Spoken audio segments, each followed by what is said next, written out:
The Supreme Court's power comes from the idea that it's above politics. We're supposed to believe that they're following established rules, that the law itself is its own living, breathing thing, and the justices are simply there to interpret it. That our legal system is based on something greater and more substantial than personal preference or political whim. That is why potential justices have to go through nomination periods and be questioned and confirmed by the Senate. It's an insanely consequential job that affects the entire country. So the implication that you can have settled law for 5 decades where the facts remain the same, but the law can simply be overturned because you have a different set of justices, casts doubt on the legitimacy of the court itself.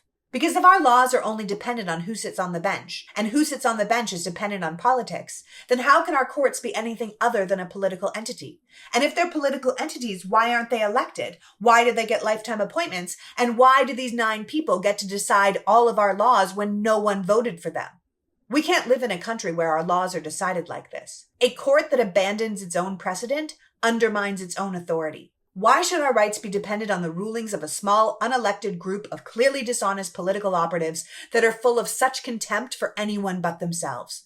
It is unsustainable, and it won't stand. As they say, it's a bench, not a throne.